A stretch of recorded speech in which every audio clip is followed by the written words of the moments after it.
عنہ قال سمعت النبی صلی اللہ تعالی علیہ وسلم یقول ان الشیطان یحضر احدکم عند کل شیء من شأنه حتی یحضر عند طعامی فاذا سقطت من احدکم اللقمہ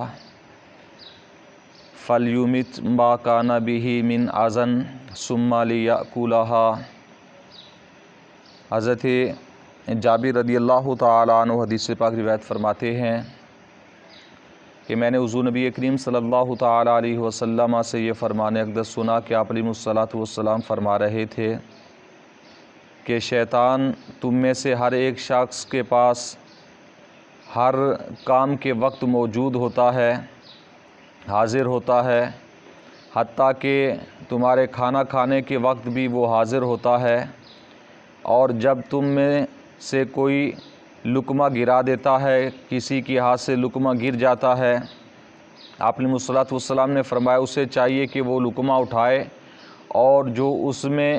گرد و غبار لگ چکی ہے اسے صاف کرے اور پھر اسے کھائے۔ ولا یدعھا للشیطان، پھر آقا علیہ الصلاۃ والسلام نے فرمایا اسے شیطان کے لیے نہ چھوڑے،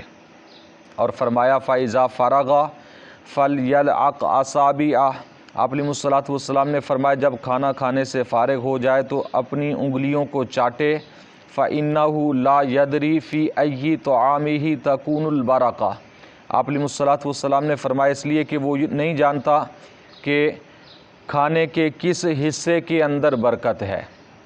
آیا اس حصے میں برکت تھی جو گر گیا، یا اس حصے میں برکت ہے جو انگلیوں کے اندر لگا ہوا ہے۔ تو پیارے آقا علیہ الصلاۃ والسلام نے فرمایا کھانا ضائع نہیں کرنا چاہیے، جو آپ نے کھایا ہے اس میں سے وہ سارا کھائیں، جو انگلیوں پر لگ گیا اسے بھی ضائع نہ کریں، جو گر گیا ہے اسے بھی شیطان کے لیے نہ چھوڑیں۔ پیارے آقا علیہ الصلاۃ والسلام نے فرمایا بلکہ اسے کھا لیں۔ یہ مسلم شریف کی حدیث مبارکہ ہے، اور پیارے آقا علیہ الصلاۃ والسلام نے اس کے اندر بہت ہی پیارا مسئلہ ایک تو یہ بیان فرما دیا کہ تمہارے ہر کام کے اندر شیطان ہوتا ہے، تو پھر شیطان کے بھگانے کا طریقہ کیا ہے؟ پیارے آقا علیہ الصلاۃ والسلام کے پیچھے فرامین ہم پڑھ کے آئے ہیں کہ جب ہم بسم اللہ پڑھیں گے، یعنی پیارے آقا علیہ الصلاۃ والسلام نے فرمایا اگر تم کپڑے بھی تبدیل کرتے ہو تب بھی شیطان موجود ہوتا ہے، شیطان حاضر ہوتا ہے، حتیٰ کہ یہاں تک بھی حکم ہے کہ جب بندہ مومن اپنی بیوی کے پاس جاتا ہے اس وقت بھی شیطان موجود ہوتا ہے،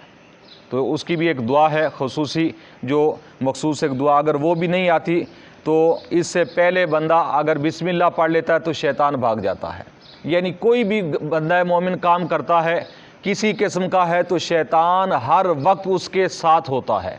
اور جب وہ بسم اللہ پڑھتا ہے اپنے ہر ایک کام کے اندر تو پھر شیطان بھاگ جاتا ہے، شیطان اس سے دور ہو جاتا ہے، اور بندہ مومن کا ہر کام شیطان کے اثر سے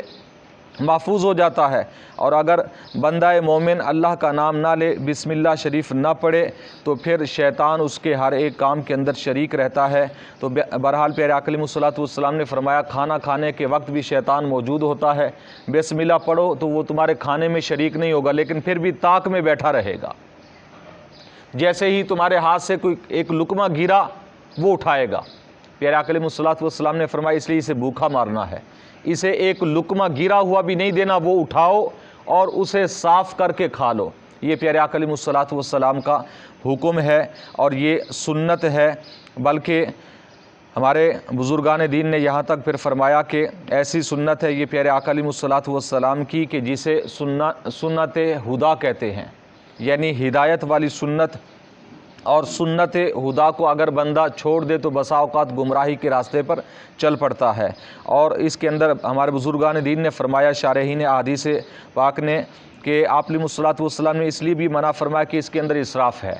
فَإِنَّهُ إِسْرَافٌ بَلْ يَنبَغِي أَن يَبْتَدِئَ بِهَا، فرمایا کہ بلکہ اسے چاہیے کہ اسی کھانے سے وہ ابتدا کرے، یعنی اگر لقمہ گر جاتا ہے یا کھانے کا کچھ حصہ گر گیا ہے تو جہاں تک ممکن ہو سکے اسے اٹھائے اور اسے کھا لے، اور اگر کوئی گرد و غبار کوئی مٹی وغیرہ اس پر لگ چکی ہے تو وہ صاف کرے اور پھر کھا لے۔ یہ پیارے آقا علیہ الصلاۃ والسلام کی سنت بھی ہے اور یہ حکم بھی ہے، لیکن ہمارے ہاں کیونکہ پورا معاشرہ ہی ایسا عجیب بن چکا ہے کہ جو چیز گر گئی تو ہم بچوں کو بھی سبق یہ دے رہے ہوتے نہیں بچہ چھوڑ دو، یہ نیچے جراثیم پڑے ہوئے ہیں،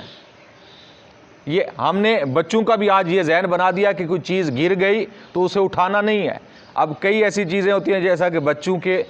کے لیے ہوتی ہے، ٹافیاں ہوتی ہیں، یہ اس طرح کی چیزیں ہوتی ہیں، تو وہ ویسے بھی عام بندہ اگر خراب ہوگی دھو کر کھا سکتے ہیں، ضائع تو نہیں نہ کرنی۔ 1 روپے کی بھی اگر چیز ضائع کریں گے تو اس کے بارے میں قیامت کے دن سوال ہوگا کہ کیوں ضائع کی تھی، وجہ کیا تھی اس کی۔ یہاں تک ہمارے بزرگوں نے یہ فقہ کی کتابوں کے اندر سارے یہ مسائل لکھے ہوئے ہیں کہ کاغذ کے ساتھ استنجا کرنا ناجائز ہے۔ اس کی وجہ کیا بیان فرما گئی؟ اس کی وجہ فقہائے کرام نے، بزرگان دین نے یہ بیان فرمائی کہ کاغذ کے ساتھ جب استنجا کریں گے تو کاغذ کی کچھ نہ کچھ قیمت بنتی ہے، تو کسی قیمت والی چیز سے استنجا کرنا یہ ناجائز ہے، یہ فضول خرچی ہے، کیونکہ ڈھیلے سے جب استنجا ہو سکتا ہے، پانی سے ہو سکتا ہے، تو پھر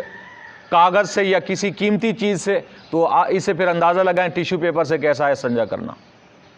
جسے ہم پیسوں سے خرید کر آتے ہیں، پھر اس کے ساتھ لوگ استنجا کر رہے ہوتے ہیں۔ تو حکم ہے سنت طریقہ یا پانی ہے یا ڈھیلا ہے۔ اسی طرح یعنی یہ ساری بتانے کی وہ چیزیں ہیں کہ ہمارے دین اسلام نے ذرا سی بھی ہمیں اجازت نہیں دی کہ کہیں پر 1 روپیہ، یہاں تک بھی فرمایا گیا 1 پیسہ بھی اگر کسی شے کی قیمت بنتی ہے اس کے ساتھ استنجا کرنا بھی جائز نہیں ہے، اسے ضائع کرنا بھی جائز نہیں ہے۔